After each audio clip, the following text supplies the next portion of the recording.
Hi everyone, today I'm going to unbox this 10,000 Escape Plans Angel BJD from Kika Goods. In my previous unboxing videos of these 10,000 Escape Plan dolls, I was honestly pretty disappointed with their quality. I'm hoping that this doll will be better, but let's see. By the way, if you're enjoying my doll content, don't forget to like and subscribe. My channel is still pretty new, so liking and subscribing would really help me out. Thanks for your support. Alright, let's get started. Unlike the other 10,000 Escape dolls that I've unboxed, this one comes in a blister pack. You need to remove all the staples. This is basically going to be a throwaway box. Remove the protective plastic film. You need to take off her bangs to remove the film on her face. Let's review the doll body. She has a silvery pearl gradient sprayed on her hair. And I love the angel wing details on her pigtails. I want to check inside the head to see if it will have the same issues as the other doll that I unboxed. And unfortunately, it looks like it has the same problem. There's just no structure inside of the faceplate to support the neck joint. And it feels like her bangs are very loose, so they'll fall off easily. There's a lot of articulation in the body, including in the torso, but there's still a wire running through both legs. Some people like the wire because they say it helps the doll stand up, but I actually think this makes it harder to pose the knees and legs. Now I noticed this issue on the snow leopard doll that I unboxed. On the left knee, it looks like the lower leg is not quite aligned with the upper leg. Even when the leg is straight, you can see that there's a gap between the upper and lower leg. This will make the doll's knee very wobbly and hard to stand up. Let's take a look at the accessories. Here's her baby blue shoes. These wings go around her waist, but it looks like the plastic deformed, so it's not sitting straight. There are a lot of hand options. There's a plastic bag containing her outfit, but this ribbon was packed separately. Let's open up the outfit. Here's her headband with pearl chain and little bows on each side. I think this is supposed to look like a halo when you put it on her. This dress came packed open, like in a circle, and I couldn't really get it to lay down, so hopefully this looks good when you put it on the doll. You can see there's a tiny cross detail and it's a halter top. There's also a really pretty train in the back. They gave you underwear for this doll, a choker with a tiny silver key. I think this is like a belt that goes around your waist and you need to thread the ribbon through the holes like a corset. Leg warmers with printed cross details, arm warmers with silver buckle details, one stocking with holes cut out of it, an extra blank faceplate with holes cut out for the eyes.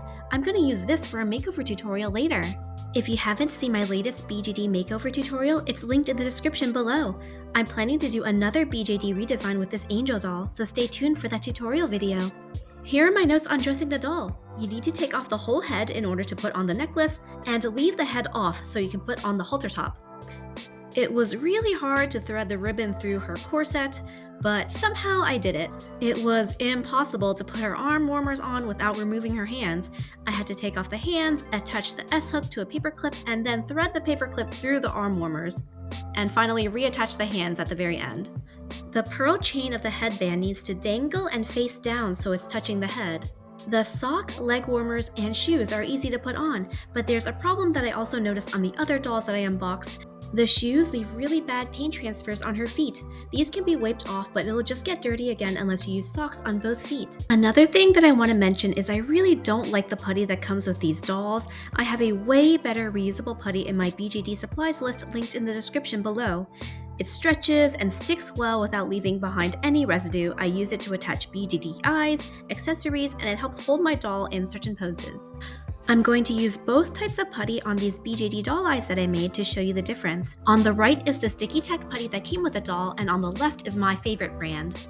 So you can't tell the difference when the eyes are still in the head, so let's take out the eyes to really see the difference between the putty. I'm going to remove the left side first. That's my favorite brand of putty, and you can see that it comes out cleanly, leaving behind no residue. Now I'm going to remove the right side, which is the putty that the doll came with. You can see that it leaves behind a bit of residue, and it's actually hard to get off. I tried using a toothpick to scrape it off and finally used my fingers, but it still feels sticky to the touch. You'll have to wipe it with a cloth to really get it clean. Taking a look at my handmade eyeball, my preferred brand of putty comes off clean, no residue and no sticky texture. Looking at the eyeball where I used the stock putty that came with the doll, it leaves behind small bits that are kind of hard to get off and it's sticky to the touch. By the way, my tutorial for making these BJD doll eyes is linked in the description below. Now here's the moment you've been waiting for, the fully dressed doll. Her halo actually looks really cute on her forehead and those bows are a very nice detail. It was hard to thread the ribbon through those tiny holes in the corset and the placement felt a little off because it overlaps the cross. The neckline of her halter top also seems really low, like if she had boobs they would be hanging out. Here you can see her underwear and her socks. Her one sock is a bit translucent, so it blends into her pale skin. The plastic wings go around her waist and just rest on top of her skirt. My wings were a bit deformed right out of the box, so they're laying very unevenly. Despite the arm warmers being hard to put on, they're actually really pretty. And I love the long flowing train on the back of her dress. The big bow in the back is holding up those plastic wings around her waist. Again, I love the wings on her pigtails, but it's a bit hard to see them from the front.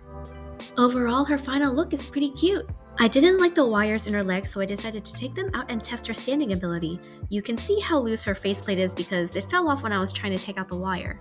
It was pretty hard to get this doll to stand on her own. It felt like one leg was slightly longer than the other, so she was always leaning to the left, so I'm probably going to have to tighten her strings. She did come with this extra blank faceplate with the eyes cut out, so I'm going to use this one for another doll makeover tutorial. What do you guys think of this doll? This specific angel style is $35 on the Kika Goods website. For the price, I expected it to come in a more secure box versus a blister package. I did point out a few issues with this doll, but it does come with really pretty fashions, lots of extra hands, and an extra faceplate, so this would be a good doll to practice your BJD makeup. This is the third 10,000 Escape Plans BJD doll that I've unboxed so far. You can watch my other honest BJD reviews in my YouTube channel. They're also linked in the description below. By the way, I got all of these dolls from KikaGoods.com. You can use my exclusive promo code to get 10% off your purchase at Kika Goods. And if you enjoyed this video, don't forget to hit like and subscribe. Thanks for watching!